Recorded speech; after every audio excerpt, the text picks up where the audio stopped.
QuantSpeak, expert insights from quants for quants.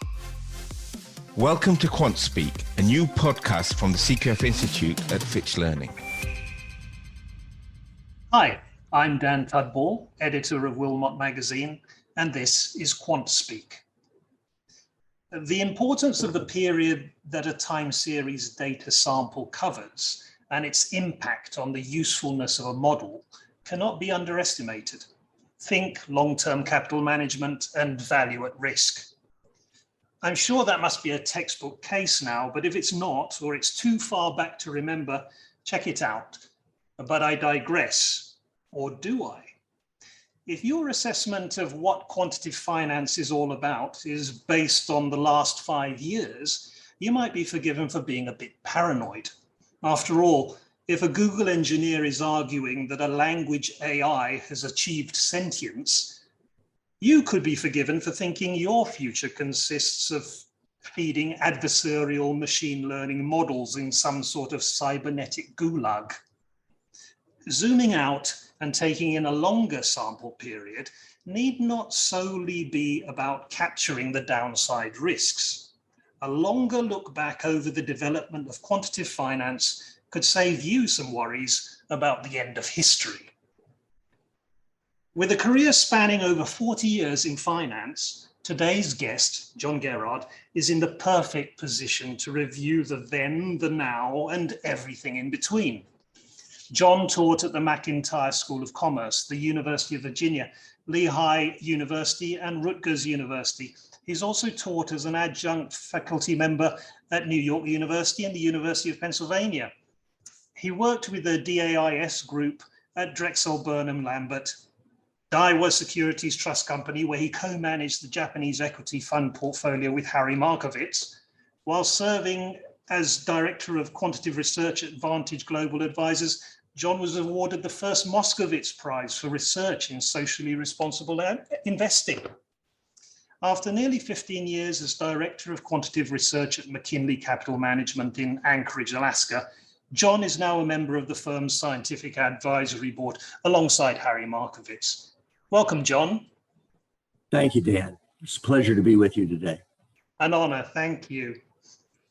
Your upcoming talk for the CQF Institute on the 6th of July, Quantitative Finance, Corporate Finance and Investments Then and Now, got me thinking about history, naturally.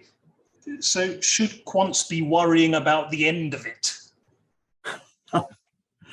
You know, I have to tell you, Dan, that's a great question. Many people are giving their opinions. I certainly believe that it will be regarded as another blip on the radar screen of quant finance. That if you look at the way the stock market has been, the way that real GDP has risen in the US, and the way the world wealth has increased with, the global stock indices, I have great confidence that we are having a somewhat severe correction. And 3 years from now, it will simply be another blip on the radar screen, very much like, say, 1974, 75, 76 was, and 1991, 1992, perhaps even 1981, 82. So it will be a blip on the horizon, on the radar screen, and the long-term market, I'm sure, is still bullish. The people have not repealed the laws of supply and demand. As Larry Summers told us, 15 months ago, if you heat up the economy, there will be reactions to it. And as Jeremy Siegel said yesterday, the low PE model will soon start to kick in with the stock market, and we may be nearing some of the bottom of the correction. So no, I believe that in the very long run, I continue to be as bullish as I was when I wrote the paper for Wilmot in 2020 and in 2021. Having covered those previous periods of perturbation, you might call them, let's go into why you got into quant finance in the first place. Did you actually have a sort of any kind of precocious aptitude for mathematics or an interest in finance before actually going into study? And was that something that you eventually sort of manifested in your career? Well, I have to tell you, I became interested in economics. I majored in economics at Duke University, graduating in 1975, which is quite relevant for the periods of time that we just discussed, because when I was graduating in 1975, there was a very severe but short recession. I became very interested in finance at that period of time, economics and finance. And I, as I got my PhD at the University of Texas at Austin, I never thought I was going to teach. I thought, well, I'd like to go work in a strategic planning group for a large, Fortune 100 firm and just go to work every day. And as it turned out, I received an offer from the University of Virginia to join the faculty at UVA. I have a master's from UVA, and I'm a third generation UVA person. So the opportunity to go to Charlottesville was great. And I joined the university, and I taught 8 years in the university. I went to Wall Street via the Q Group because I received a grant to model market inefficiencies through the IBIS database. And it's really through the IBIS database that, for my study with the Q Group, that I became very interested in the inefficiencies of Wall Street. You've described it as a 30-year love affair with market inefficiencies, and that's quite passionate. It really is. And I have to tell you, there is a risk-return trade-off in portfolios, and there's also one in careers. And we've chatted briefly about that, because when I left the university, I was 32 years old when I left the university. I taught for 8 years, and I couldn't see myself teaching the same classes every year for the next 30 years. I thought, my God, what a world. You'd have to be strapped down to the table to be able to do that. And so, I left to join, Drexel, Burnham, Lambert, and I was there at bankruptcy. And that's when you really learn about the risk return trade-off, when 10,000 of you and your colleagues get fired with a fax, a 7-page fax that they give you a Xerox copy of and said, this is your termination notice. You learn about the real world. And I certainly did. And Drexel declared bankruptcy on Tuesday, and I had an interview with Harry the following Saturday morning. I flew from Chicago to New York, interviewed with Markowitz. I interviewed at the Oyster Bar at Grand Central Station with Harry from 10 to 12 on a Saturday. And I joined Markowitz that afternoon, and with obviously no regrets. Although, Wall Street has always been interesting. And for my 35 years, yes, I've had a love affair with inefficient markets. Absolutely. That wasn't your first meeting with Harry, was it? Oh, no. When I was at Drexel Burnham, we organized a quant conference. And this quant conference always met in La Quinta in Palm Springs. Now, you would think an academic like Markowitz would love the notion of flying from New York, where he was living, at Croton-on-the-Hudson, to Palm Springs and give a presentation and fly back, but he refused to miss a class. So I chatted with Harry for years, trying to get Harry to come to our conference. But no, I certainly knew of Harry. And when Drexel Burnham declared bankruptcy, I told my wife, I'm going to interview with Harry, the grandfather of finance, the grandfather of investments. And she said, that's great. We have a 5-year-old and an 18-month-old, get a job. And I did. But no, I was well aware of Markowitz, and I had chatted with him for years, trying to get him to come to the Drexel conference that I always organized the academics for this conference. In fact, Bill Ziemba, Bob Haugen, and Larry Brown came to this conference. So we had excellent academics that came to this Drexel Quant Conference. Now, At Daiwa, you created a modeling and backtesting platform. Is it still relevant, and are the models still statistically significant? Yes, they are. Thank you for asking that. Now, here's the thing about model building. When I joined Markowitz, I have to tell you, Harry Markowitz, who will be 95 in a couple of weeks, Markowitz was then like a spry 62-year-old. And I think the thing that people don't realize about Harry is how truly brilliant he is. Everybody knows his book. But people say, is he still alive? My God, how old is he? Well, he wrote his book when he was 25 years old, did his PhD when he was 25 years old and or so. And his book was written when he was about 30. So he achieved fame very, very early. What we did was we created a back testing platform, and we had a clean palette to work with. And that's what's so exciting about model building. When I worked for Harry said, what do we know and how can we use it? And can we create models that will beat the market? And so we started with a model that I had built for a client at Drexel Burnham Lambert. It was a large Chicago bank, and we exported that to Japan. And so we built a model for both US and Japanese securities. Since I was working at Daiwa, it was the Japanese securities were more relevant. We created a model, and we looked at lots of fundamental data, earnings, book value, cash flow, and sales. We looked at how these models and variables moved relative to their 2-year, 3-year, 5-year means. And we created a back testing system. We published it in a NYU journal, Japan in the World Economy in 1993. And it was really interesting because we published a paper that had approximately 278 back tests in this model.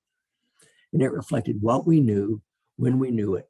And we've always used that in our subsequent works for Wilmot and our subsequent papers for Annals of Operations Research or the International Journal of Forecasting. We've always used that 1993 paper for the following reason. We looked at it and we said, all right, here are the factors we believe are relevant. Fundamental data is relevant. It continues to be relevant. We then introduced the world of IBIS forecasting. At that time, there wasn't that big of a database for Japanese earnings forecasting to go back much further than about 7 years. And Harry always insisted that our models pass not only maximizing the geometric mean for portfolio construction, but he also introduced data mining. Now, everybody, Dan, talks about data mining now. Harry published a paper on it in 1993 in the Journal of Portfolio Management. So not only did we have to have a model that worked and was statistically significant, but it had to beat the average model we could have used. And that's what Harry and Gan Lin introduced in 1993. Now, Harry was not the first person to write on data mining. Michael Lavelle had written a paper in RE Stat in 1983 on economic model building and data mining. But Harry was one of the first people to introduce it to the world of finance. So, I mean, our models are statistically significant, and we did publish an updated version in the IJF in 2015 and in the Annals of Operations Research and in a special issue on data mining, where we went back and tested our models. And yes, they continue to be statistically significant, both with valuation factors, with momentum factors, fundamental factors, and earnings forecasting work. Yes, they continue to be statistically significant. I'm going to move into your research associations and so on in a minute, but you've said that the rewards were far greater in industry. I mean, beyond being able to make sure that dinner's on the table for the family as it grows, you seem to have been able to strike a balance between being an active player in the industry, but still managing to get yourself involved in really intellectually interesting research. Was that always a requirement for you, or was it a nice outcome that just happened to work itself out on the tables when you chanced your arm at the game? The answer is both, to be honest with you. What happened was when I went to work for Markowitz, Harry was then the celebrated Nobel Prize winner. And when people talked to Harry, Harry wanted to be able to put models on paper and ask the following question: what did the little man or little woman inside the computer know with databases, and when did he or she know it? And so that meant that we had studies. And when you have these studies, you might as well publish them, because everybody's talking about papers that were coming out. At that time, the contrarian theory investing was being written up, Fama French was being written up.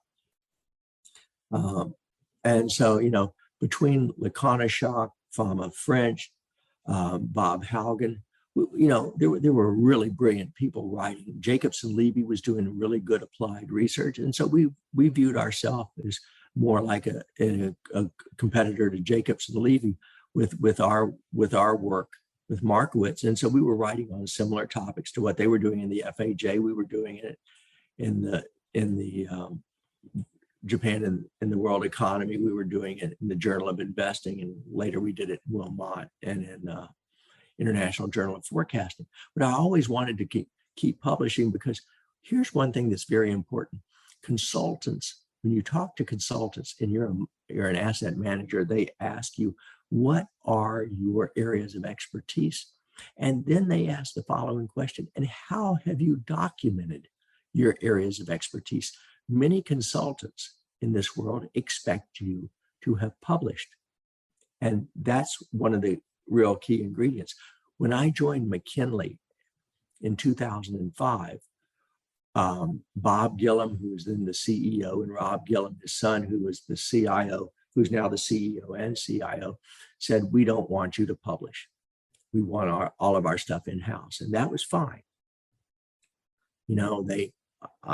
They asked me what I required. I told them, and I said, fine, I won't publish. And so from 2005 through 2010, I didn't publish. And then all of a sudden, one of the consultants asked Rob, well, if you gentlemen are experts in momentum and being a global asset manager, what do you have to document what you believe? And at that point, Rob came back to me and said, I think we better start publishing.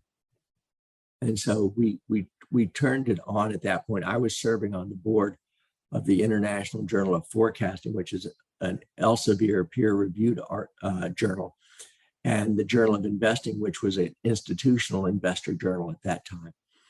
And so we arranged what we affectionately referred to as horse race issues in the Journal of Investing, where we invited people like Barra and Axioma and APT to participate in creating risk models that they had their risk models, and we created expected returns to go with their risk models, and we looked at trying to maximize the geometric mean. And that's the way Markowitz taught us in 1959. That's the way Henry Latney taught me when I was at Duke. I went over and took Henry Latney's class in portfolio theory at Chapel Hill. And Latney was then, the expert on the geometric mean, and he was doing his Sioux work. And so, Latney believed in inefficiencies. And Henry Latney and Jim Vanderwaaide at Duke, my first finance professors, were the ones that really lit a fire under me as to market inefficiencies and what the trade-offs are between them. And so, for me, it's been a very interesting experience. But publishing has been important primarily to work with consultants. And besides, clients like to see published studies too. You've continued, as well as being on the board, you continued teaching as well as an adjunct, and you're able to work with a number of, or be influenced by extremely bright, well-published researchers. How do you manage wearing two hats in that way? Because it would seem to be sometimes two rather opposing worlds. Well, they are. Dan, that's an excellent question. See, when I worked for Markowitz, we built our models, and then we put them into play with then Fund Academy. And when I worked for Harry, we launched this fund, and it outperformed by over 3,000 basis points over 4 years. And among Japanese managers, we were the #2 Japanese manager in the world. And so the models worked extremely well in real-time basis, on a real-time basis. And at that point in time, we were trying to garner assets, which we did. The purpose of quant finance is 2 or 3-fold. Obviously, the most important point in industry is, can you gather assets? Can you raise assets for your theory? If you don't raise assets for your theory, then it doesn't do you any good. Clearly, the ability to work with consultants is extremely important. And one thing we always want to emphasize that, at least in my world, there are 3 things that are important. Number one, I want to be able to earn a living for my family. And for 35 years, I've been able to do that in a reasonable fashion on Wall Street. There are a lot of people that make an awful lot more money than I do. And one thing you always learn, and I joke my children that, it's one thing to be in the top 1 or 2% of the income distribution. It's another thing, as Seth Meyers jokingly said when he was introducing Paul Tudor Jones to a New York audience, welcome to the 1% of the 1%. So obviously, people would rather be in the 1% of the 1% than in the 1 or 2% of the income distribution. But at the same time, I've always believed you should rate research directors on Wall Street on 3 criteria. Number 1 is, can they raise assets? Number 2, the second criteria is an intellectual criteria. And that is, you should take someone's work. And obviously there are different ways to publish. You can publish in professional peer-reviewed journals, Journal of Finance, Management Science, Operations Research, Annals of OR, JFQA, Journal of Financial Economics, the really top-notch journals. Then you could also have publications having to do with more applied investment journals. I would put Wilmot, Journal of Investing, the Financial Analyst Journal in this category. And then the third type of publications you have are books. Now, in America, we have always had the Library of Congress since Mr. Jefferson sold his collection of books to Congress to replace what was burned up by our mother country people in 1814. And so what we want to do is we want to look at those 3 criteria. And the third criteria is, are you happy with yourself? And, the third, you obviously want to make a decent living. You also would like to be, I've always viewed it in the following way. If I could be in the top 10% of authors on SSRN, if I could have a good number of books in the Library of Congress, and if I could have a good number of publications on the Portfolio Management Review website for applied investment work, and have publications in Wilmot, then those 3, on those 3 criteria, I'm relatively happy with myself.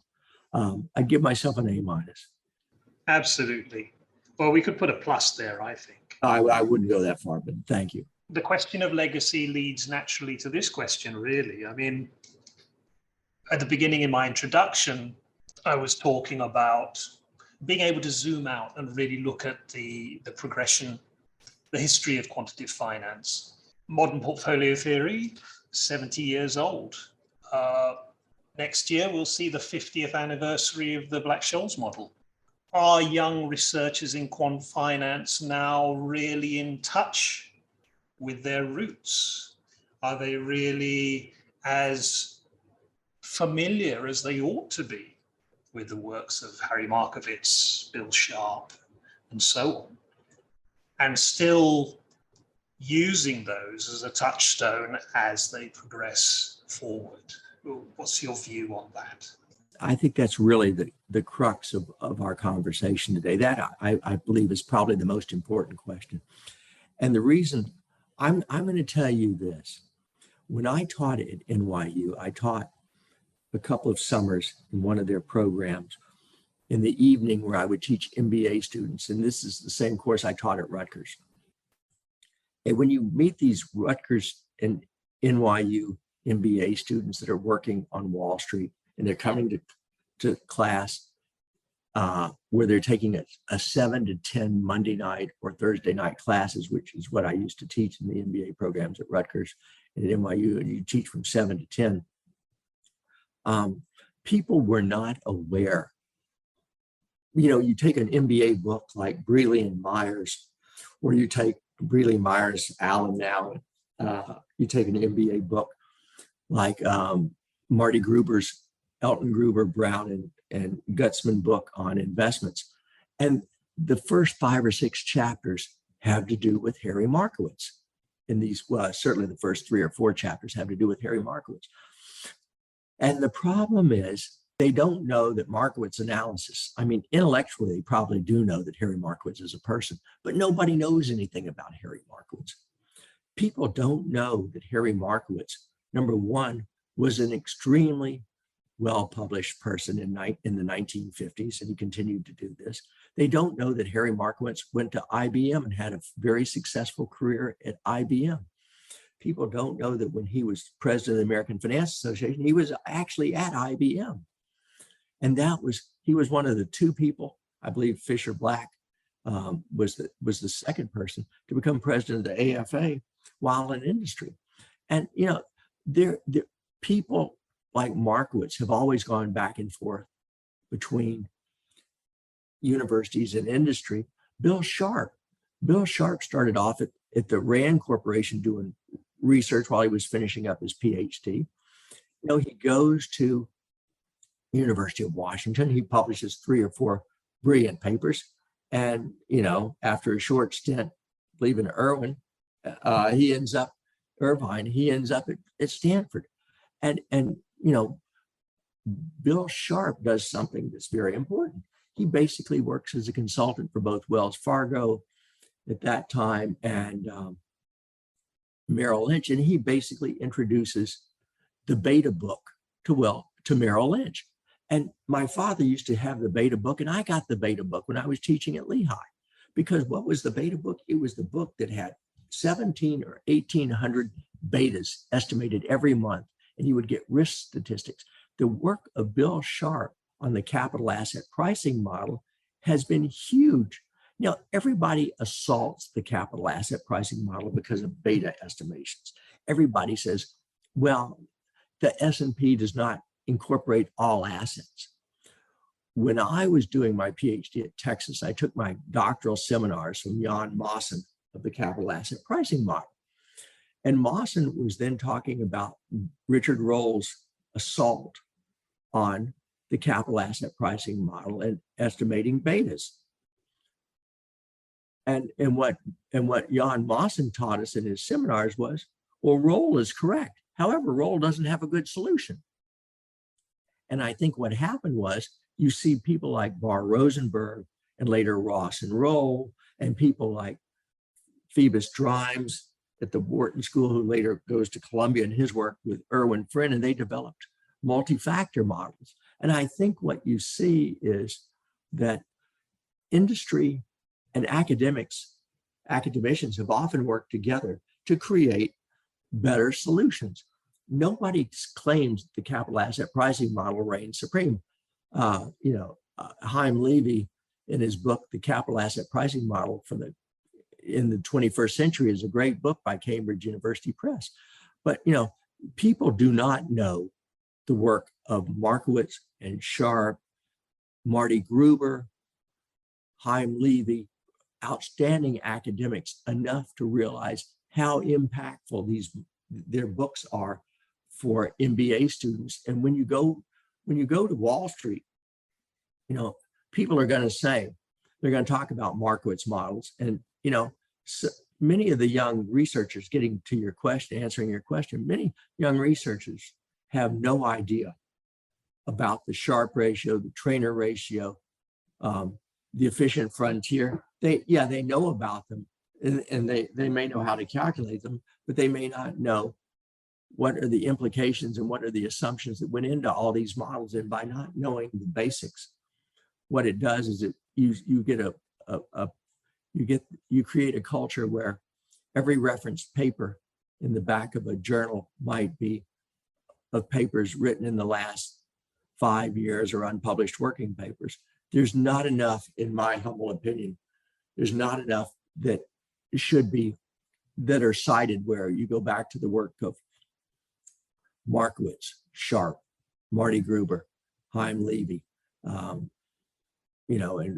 Ross and Roll even, and Drimes and Friend, and you look at these papers and you say, these are really massive papers that still have very important investment implications to this day. Yes, absolutely.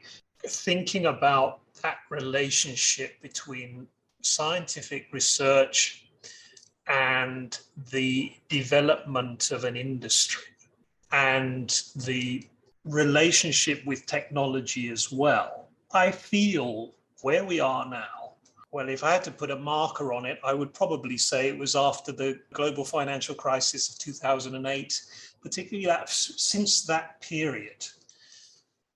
I don't know whether it's just because of the weight of regulations or the rise of data science as some sort of panacea, magic bullet, the view of that from industry. And a lot of people in banks suddenly engaging with that rather than engaging with what it is that actually underpins the game that you're playing. Very interesting point. One person that truly influenced me for about a 10 or 12 year period was Phoebus Drimes. Phoebus Drimes is well known as one of the probably top 10 or 15 published economists in America, particularly with respect to econometrics. So Phoebus Drimes earned his PhD at MIT, and he taught at Harvard, he taught at UCLA, he taught at the Wharton School, and he taught at Columbia for the last 40 years of his life. And we were working on, Drimes had a book that he published in 1978. He was doing a revised version of this book for Springer. He'd published his original book with Springer in 1978. He was doing a revised version. And he and I were working, I was joining him kind of as his little research assistant because I wanted to have 4 or 5 really good numerical examples in his book, because Drimes, in many of his books, never had, actual computations. He would develop the theory and say, well, this is the theory and any fool can apply my theory. Well, the problem with Phoebus worked at a level that certainly fools couldn't understand, and a lot of educated people could not understand either. I never claimed to be worthy of carrying his books to class, and I think 99.5% of the people in this world weren't.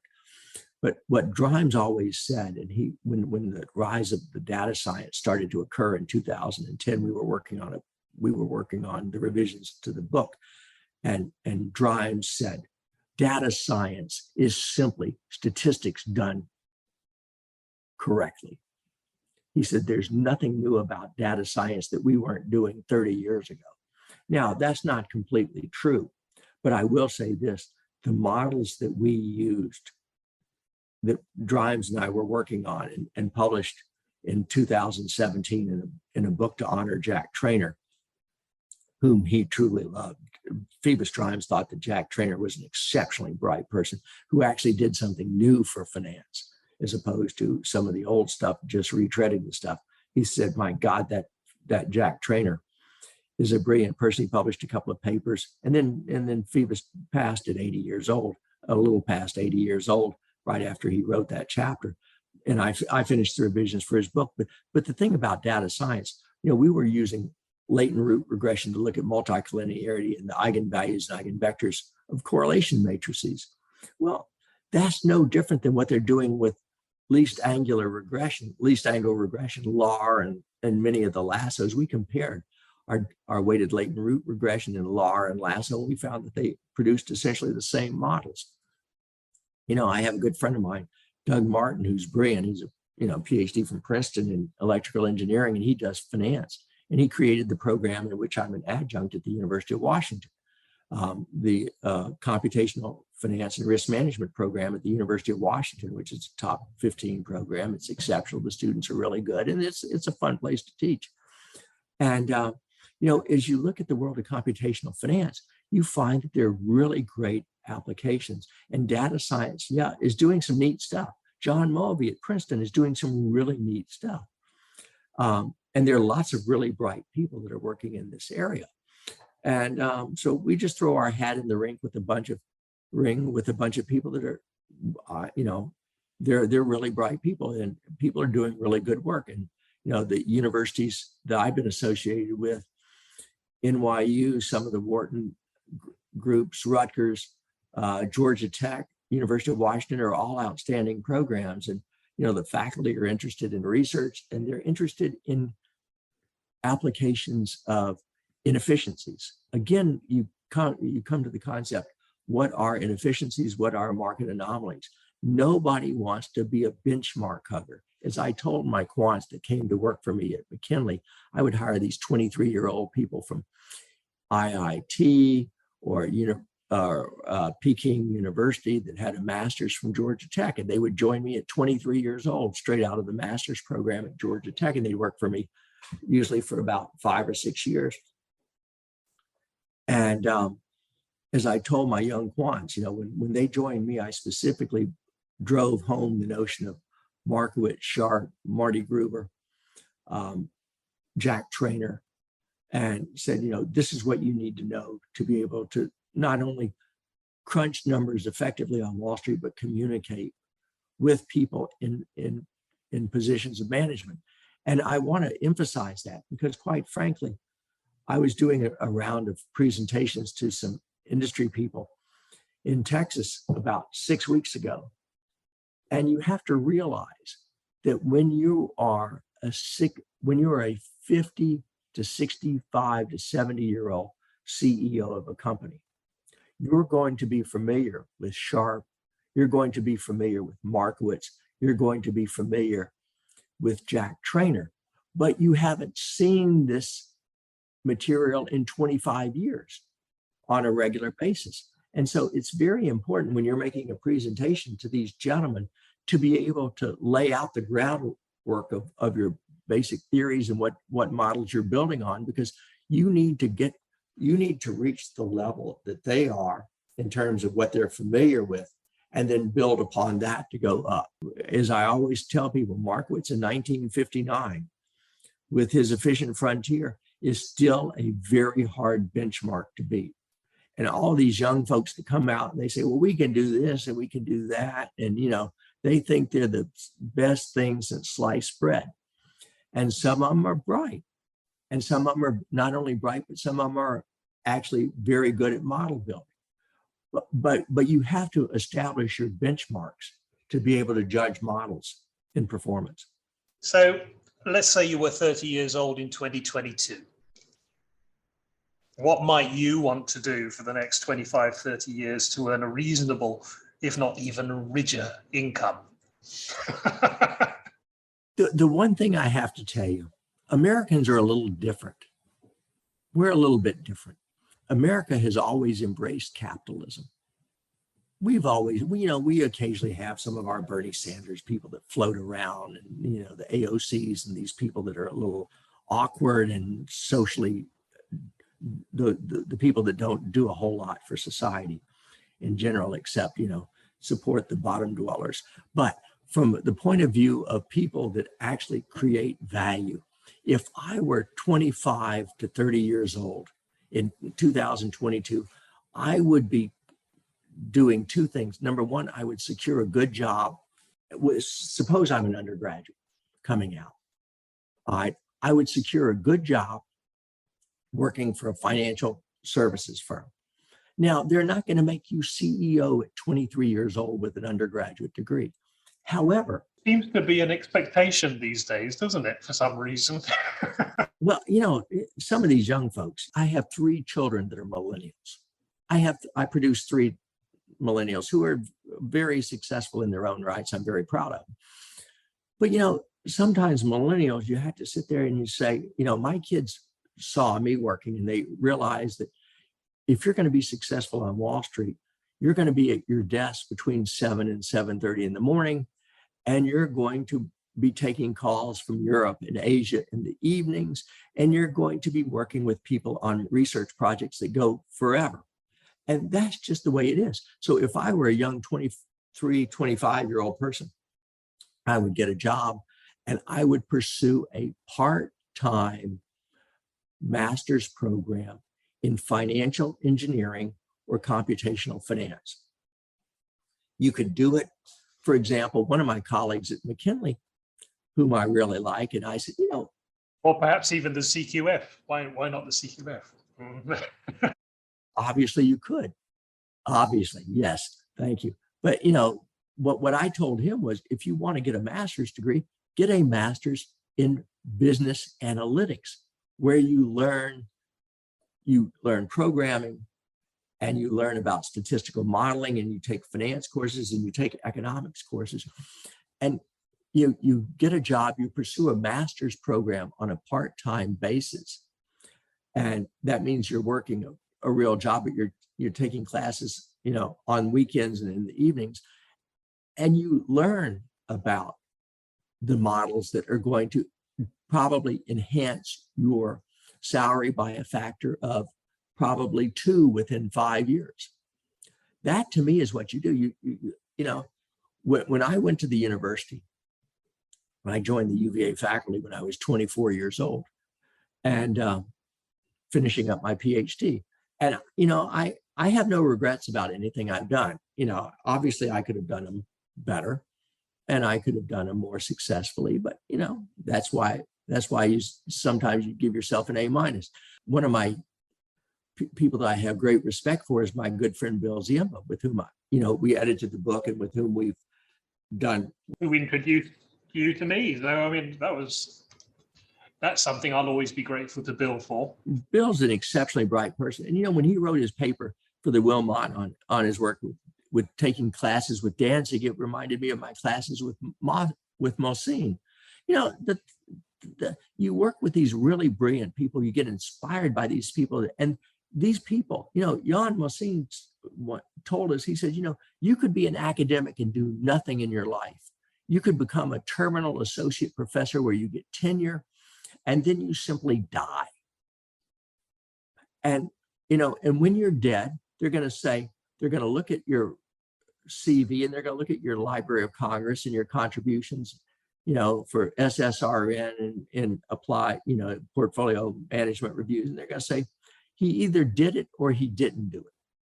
And if you're dead, you'd like to say, well, at least I left a record that I existed. And you'd like to at least have made them enough money that you could send your kids to college, and, they're debt free when they graduate. And they say, my father sacrificed, my parents sacrificed to give me every opportunity to exceed. And that's really what you want to do. I hope that what we have done, people of my generation, is create opportunities for our kids that they can do better than we did. Every generation wants to prepare their kids to be more successful than they were. And that's what's important. And is economic success the only measure of success? I shouldn't say yes, but that's 95% of life. Yeah, those are the points while we're here. That's how the points are tallied, right? Well, they really are. They really are. As I joked in the second edition of my quant book, and the third edition's coming out now, what I wanted to do was create an environment where I could hire these young people at that time from Georgia Tech who were very successful, and they've been extremely successful in their careers. And you want to introduce them to Sharp and Markowitz and Marty Gruber and Jack Trainer, and you want to create an environment where they can go off and be extremely successful.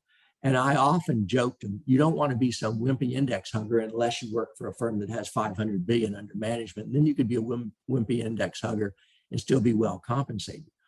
But, the question is, there used to be a commercial in the 80s where, two limousines come up to a stop sign, and one of them rolls down in his window and he says, "Have you any Grey Poupon?" And the other person hands out the jar of the Dijon mustard and he says, "But of course." Well, that's how I view quant finance. You should be able to do work enough that you can feel like, have you any Grey Poupon? And the answer is yes, but of course. There are lots of ways to gauge how successful you are in life. And everybody has a different definition.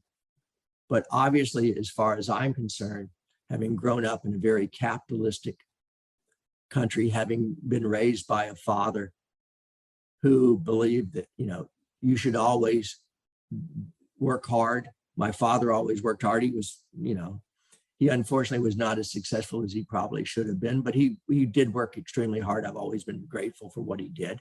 Many times in life you say, well, how do you judge people? You judge people on what they accomplish. Yes, exactly. Words to live by. Words to live by. Thanks so much, John. Dan, thank you. It was a wonderful time. Thank you very much. July the 6th, please make sure you're there. Dr. John Guerard on quantitative finance, corporate finance and investments then and now. Membership for the CQF Institute is free, so you really have no excuse. Thank you for listening to QuantSpeak. Don't forget to subscribe and do sign up to the CQF Institute for more insights into quant finance.